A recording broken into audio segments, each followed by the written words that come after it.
and that's for the plants and they grow. Generally there's no soil involved. So we start everything in like normal soil trays, okay? Yeah. And then over here it gets like transplanted and goes out.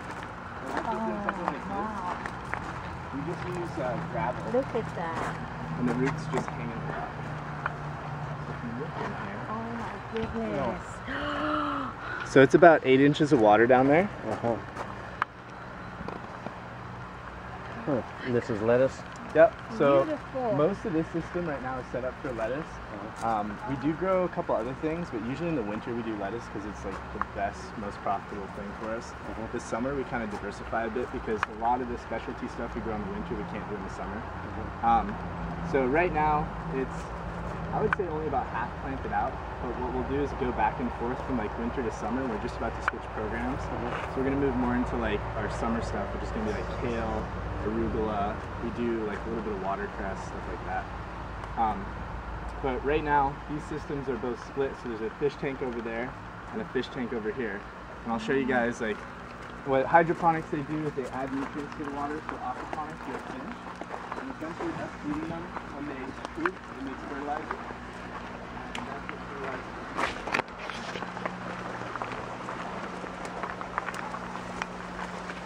So in here we have tilapia. And we pretty much breed our own, so there's 3 different species that we crossbreed and hybridize. Yeah, definitely. So the orange ones is tilapia too? Yeah, so the 3 different species are going to have different like colors, and depending on how we crossbreed them is what we get out of it. We like to grow the goldens, but they're actually the slowest like growing by a good amount. So anything that's like pure black is usually the Aureus, and they're the fastest growing. And then the ones that are half and half are kind of in the middle. And the orange ones, for us, it's usually a little bit more Mozambicus, which is a really rare species in Hawaii. And they're orange, but they grow a little faster than some of the like other oranges that people would have. So this tank essentially is like when the fish come for the last part of the life cycle, they get really big, and then we sell them for food. So these guys are still really young. Like this is about as small as they'd ever be in this system. And over there we have our grow out tanks, and we do our own breeding. So I'll walk you guys through over here. We have our How big do these things get? Over this side, there's not any they're huge in here, but anywhere from about 1.5 pounds up is edible size. So my a lot goodness, of these guys they are are starting big. to get borderline up like 1 pound to 1.25 pounds. Yeah. So we get like up to 2.5 pounds per day. Generally, if it goes over about 2 pounds, we're losing efficiency on feed at that point. So we're trying to get rid of them between about 1.5 and 2. Are these freshwater or salt? You could actually go either way, but because of the plants, we use fresh. Yeah.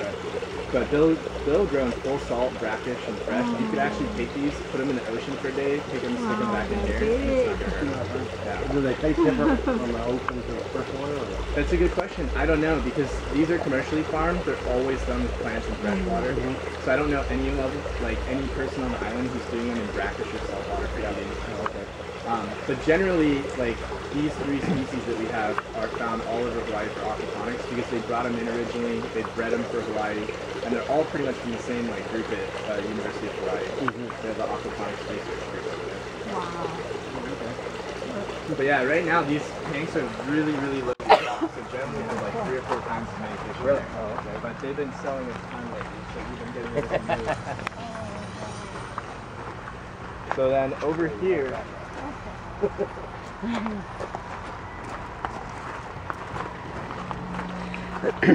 is where we keep like the babies.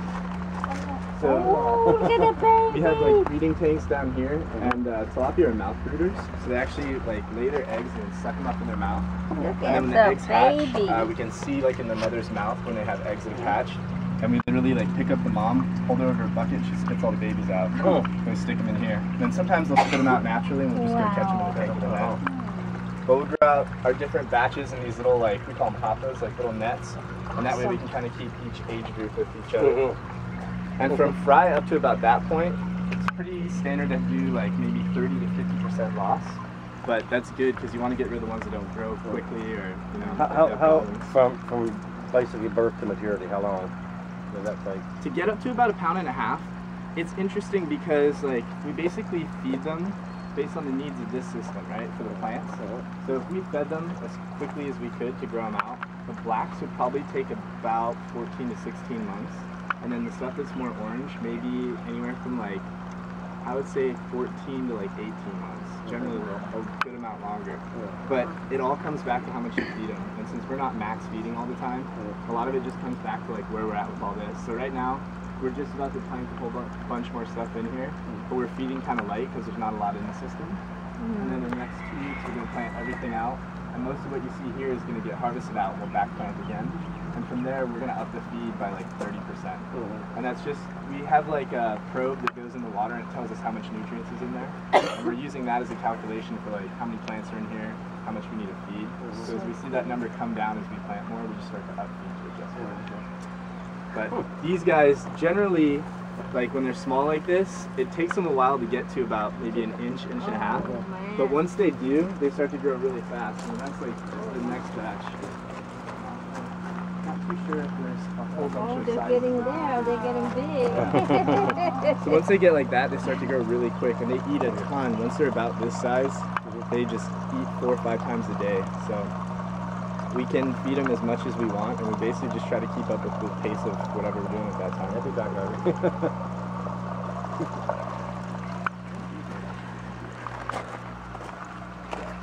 There's some bigger guys back here. Oh, they're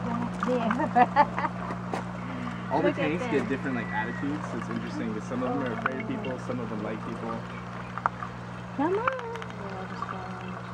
Yeah, it's good. You want to see like swirling They look habits, like and they're all shrimp. independent. It means that they're not like being all community. They're generally the ones that are going to grow a little slower. Oh my God, they look like shrimp. Yeah.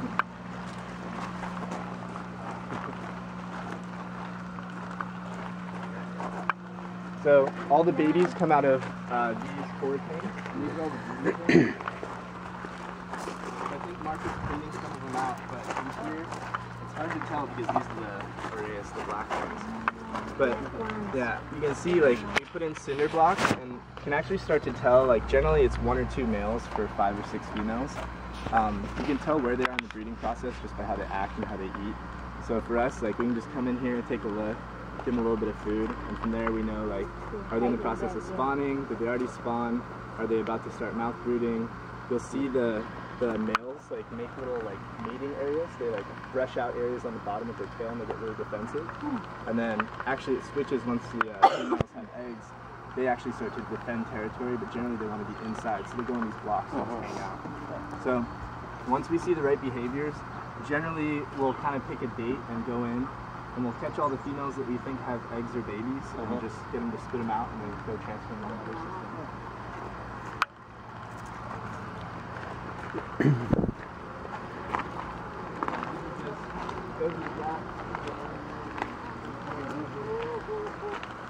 And occasionally we'll put in one of the black males with the orange females to get like some genetics back crossed into it. So just depending on where they are in the program, they change up who they're breeding with, and they'll go select new fish every once in a while too.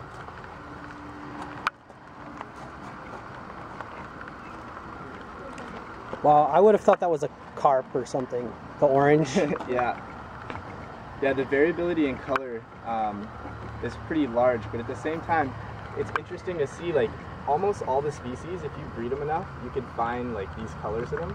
But it's much easier in like certain ones that have a better, I don't know how to say it, it's like more prone in some of them. So the Mozambicus that we use, it's pretty easy to get the orange out of it. And then the Aureus is generally black, but if you want to find a different color out of an Aureus, you'd have to breed a lot to find like that one weird one. Yeah. So, This one in particular is really beautiful. yeah, and actually there's a couple different people in Hawaii that are trying to breed out a completely red variety. So ours are pretty orange, and we get like the red like at the top of the head, sometimes in the middle of the dorsal area.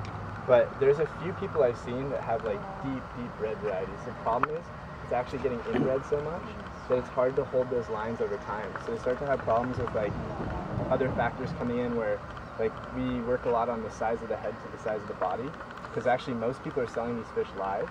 So you have to consider we're not just selling you a cut fillet. The head is smaller, it's less weight. But they run into more problems when they start breeding really intensely for color. So I was going to say that the one that I was talking about, it has a really broad head. yeah. And I noticed its motion was like kind of like how salmon when they're fertilizing. Yeah. And sometimes too, like when you see one of the